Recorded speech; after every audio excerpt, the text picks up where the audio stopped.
आपण mi of uniform rod about one end बघणार आहोत. तर यामध्ये हा रॉड आहे, याचा लेंथ L आहे. L is the length of the rod, m is the mass of the rod. Yesterday we already studied the moment of inertia of an axis passing through center. Passing through center. C point मधून मी axis pass केलेला आहे आणि मला I and end पाशी मला moment of inertia calculate करायचा आहे I and end मध्ये. तर C आणि end मधला अंतर किती आहे? L/2 डिस्टन्स आहे. तर हा काय ऍक्सिस ऑफ रोटेशन आहे ओरिजिनल आणि या ठिकाणी काढायचं आहे म्हणजे या ठिकाणी IC घेऊया. हा IC हा I end दोन्ही कसे आहेत? पॅरलल आहे. They are looking like parallel. म्हणून मी या ठिकाणी पॅरलल ऍक्सिस थेरम या ठिकाणी अप्लाय करणार आहोत. लिहिले अप्लाय पॅरलल ऍक्सिस थेरम. काय थेरम आहे? I and O is equal to I and C plus MH square. I and O म्हणजे काय? कुठलाही एनी पॉइंट. मी कुठला पॉइंट घेतला? एंड पॉइंट घेतला. I and O म्हणजे I end. IC आहे तसाच आणि MH M ला M तसाच. याच्या ठिकाणी L/2 घेतलेलं कारण टोटल लेंथ किती आहे? L आणि त्याचा हाफ किती येणार? L/2 स्क्वेअर येणार म्हणजे हे आणि IC ml स्क्वेअर अपॉन 2 आहे. मग मी इथं काय केलं? हे आहे कसं दिलं? हे सॉल्व केलं. हे आलं ml स्क्वेअर बाय 4. मग हे मी काय केलं? क्लिअर केलं. फ्रॅक्शन छेद समान करून घेतला. हे बाकी सर्व स्टेप्स आहेत छेद समान करून घेतलं म्हणजे याला गुणिले 3 इथे गुणिले 3 केलं डिनॉमिनेटरला आणि सॉल्व केल्यानंतर माझं उत्तर आलेलं आहे I n is equal to ml square upon 3. यानंतर मला काय करायचंय? रेडियस ऑफ गायरेशन काढायचं. रेडियस ऑफ गायरेशन म्हणजे काय आपला I equal to mk square. तो या ठिकाणी वापरलेला आहे mk स्क्वेअर एंड. इथे एंड का वापरलेला आहे? I end I k square end. O असेल mk स्क्वेअर OE. T असेल mk स्क्वेअर T आहे. एवढाच फरक आहे. mk square n is equal to हे आहे तसंच mn square by 3. Therefore case m cancel. K square n is equal to L square by 3. K is equal to L upon root 3. हे झालं radius of gyration of mi radius of gyration of uniform rod about one end. आता दुसरे एक body घेऊ hollow sphere. Hollow sphere म्हणजे काय? एक चेंडू टाईप प्लास्टिक चेंडू असतो ना. आत कसं आहे? पोकळ आहे. बाहेरून चेंडू आहे म्हणजे बाहेरून फुगे स्फेरिकल नेचर आहे. त्याला मोमेंट ऑफ इनर्शिया किती? I is equal to 2/3 m r square. M काय? Let m be the mass of hollow sphere. R is radius of hollow sphere. Hollow sphere म्हणजे आत पोकळ आहे एक स्फेरिकल बॉडी आहे म्हणजे एक रबरी चेंडू. आत हवा असतं आणि बाहेरून काय असतं? बॉल.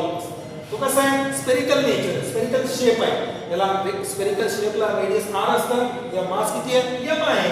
हे मास स्क्वेअर कॉमन फक्त 2/3 जोडलेला आहे. नंतर mi सॉलिड स्फियर. सॉलिड स्फियरचं एक्झाम्पल देतो मी. कुठलं? कॉर्क बॉल घ्या. भरीव आहे तो सॉलिड स्फियर आहे. दुसरं काय? पृथ्वी गोल आहे. पृथ्वी भरीव आहे. कंप्लीट भरीव मास पृथ्वी भरलेला आहे. तर काय? Let m be the mass of solid sphere. r is radius of solid sphere. I is equal to 2/5 m r square. फक्त या दोन mi मध्ये फरक एकच आहे. इथं 2 आहे, इथं 2 आहे, इथं m r square आहे, इथं m r square आहे. फक्त छेद मध्ये बदल आहे. हॉलो असेल 3 घ्या, भरीव सॉलिड असेल तर 5 घ्या. एवढंच लक्षात ट्रिक लक्षात ठेवायचं. 2 m r square कॉमनच आहे. इथं 2 m r square कॉमन आहे. फक्त हॉलो असेल 3 घ्या, इथं 5 घ्या. एवढंच. आणि जर तुम्हाला k काढायचं असेल याला इक्वेट करा. mk square is equal to 2/3 m r square आणि याला इक्वेट करा mk square 2/m r square. मग याचाही k काढू शकता, याचाही k काढू शकता. हा दोन तुमचा घरचा अभ्यास आहे, होमवर्क आहे. हे घरी तुम्ही करा. mk square equal 2/3 m r square. k for hollow स्फियरचं किती येईल आणि k फॉर सॉलिड स्फियरचं किती येईल तुम्ही घरी कॅल्क्युलेट करू शकता. त्यानंतर आपण जाऊया angular momentum. Angular momentum. Angular momentum is defined as it is a moment of momentum. It is a moment of momentum. It is denoted by L. It is a vector quantity. Vector means vector. It is a physical quantity which possesses both magnitude as well as direction. Magnitude पण आहे म्हणजे value आहे आणि काय दिशाही आहे म्हणून तो vector quantity आहे. कोण? Angular momentum. It is a moment of momentum. ही एक डेफिनेशन आहे.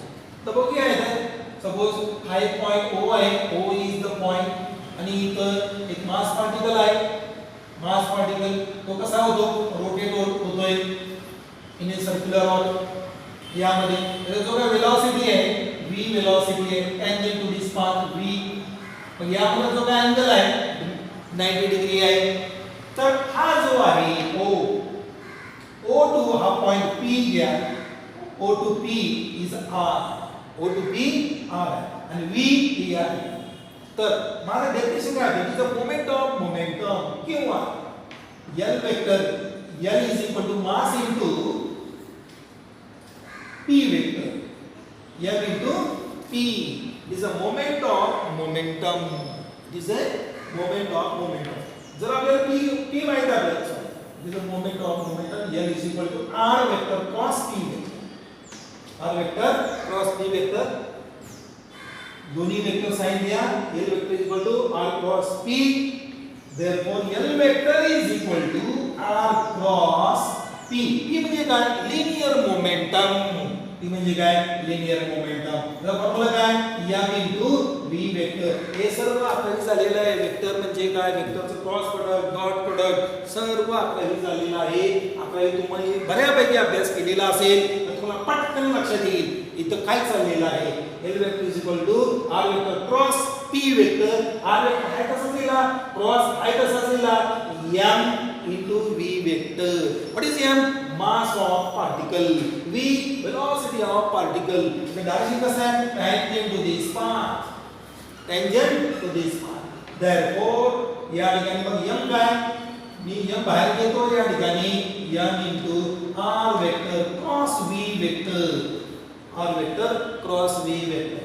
Therefore in magnitude L vector is equal to m r v sin theta. जे काय असेल तर put theta is equal to 90 degree जर घेतले या ठिकाणी. Therefore mod of L vector किंवा फक्त L is equal to mrv. या ठिकाणी घेऊ शकता तुम्ही, या ठिकाणी पण तो कसा आहे, L is equal to rp sin theta असे घेऊ शकता. आई फॉर्म्युला चालेल, आई चालेल, दोन्ही एकच आहे. फक्त आता डिफाइन काय करायचं आहे. पहिले डेफिनेशन काय, it is a moment of momentum. किती सोपं आहे बघा definition. What is angular momentum, it is a moment, MOMENT, it is a moment of momentum is called as angular momentum. आता याचं युनिट तुम्हाला माहिती आहे, याचं युनिट काढूया बघूया. SI unit of L is याचं मान, याचं काय किलोग्रॅम, आचं काय मीटर, वेलोसिटीचं काय मीटर पर सेकंद. आता हे सर्व युनिट पहिल्या आकड्याच्या पहिल्या चॅप्टर मध्ये आहे. हे जर तुम्ही पाठ केला असेल, व्यवस्थित अभ्यास केला असेल, तुम्हाला मी तर काय शिकवले तुम्हाला पटकन लक्षात येईल. नसेल ना सर्व डोक्यावरून जाईल. म्हणजे m स्क्वेअर सॉल्व करू. m स्क्वेअर म्हणजे kg metre square per second असा तयार होतो. kg metre square per second. kg metre आला अँगुलर मोमेंटम. मग डायमेन्शन काढता येईल का तुम्हाला, डायमेन्शन काढता येईल. Dimension of angular momentum, dimension of mass, dimension of r, dimension of v. आता याचं काय ना, मासचं m1, rचं l1, वेलोसिटीचं l1 t minus 1. सर्व सॉल्व करू म्हणजे काय येईल, m1 l2 t minus 1 is all the dimensions of angular momentum. आता मी फक्त इथं सीजीएस युनिट राहिलेलं आहे. मी इथं घेत, तुम्हाला माहिती आहे सीजीएस युनिट किलोग्रॅमचं ग्रॅम येणार, मीटरचं सेंटीमीटर येणार, सेकंदला सेकंद म्हणजे gram centimetre square per second. जर एमसीक्यूला किंवा बोर्डाला काहीतरी जे पहिले विचारत होते किंवा याचं सीजीएस युनिट काय, एसआय युनिट काय किंवा डायमेन्शन्स काय आलं तर हेच आहे m1 l2 t minus 1, m1 L2 t minus 1. हे काय dimensions of angular momentum. Okay, dimensions of angular momentum. It is the moment of momentum. किंवा दुसरं व्याख्या असं आहे, it is the product of the magnet of angular momentum is, the magnet of angular momentum is mass of, it is product of mass and distance from axis of rotation and velocity किंवा speed of that particle m दिली तरी. मग नंतर त्यानंतर आहे आपल्याला एक derivation आहे की बाबा angular momentum of rotating body. Angular momentum of rotating body. angular momentum of rotating body.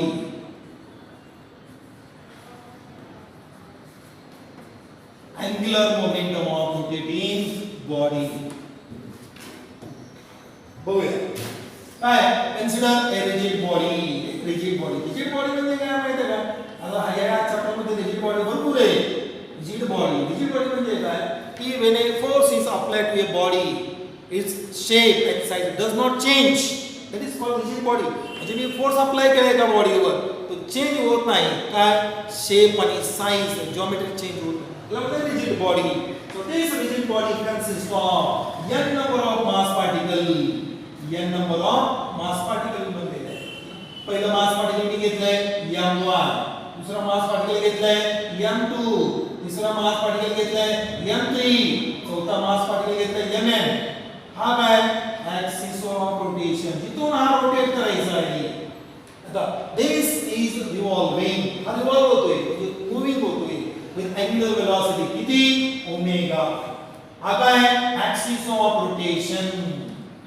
Axis of rotation. Axis of rotation.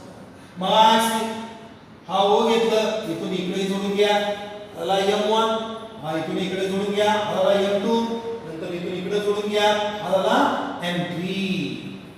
तर यामध्ये तुम्ही एक कंस टाकतोय का सर्व particle they are moving in a different velocities. ह्याला v1, ह्याला v2, ह्याला v3. हे झालं v1 v2 v3. v1 v2 v3. तर हे सर्व पासून म्हणजे या रिजिड बॉडी रोटेट होत असताना यामध्ये जो काही मास पार्टिकल आहे तोही रोटेट होणार.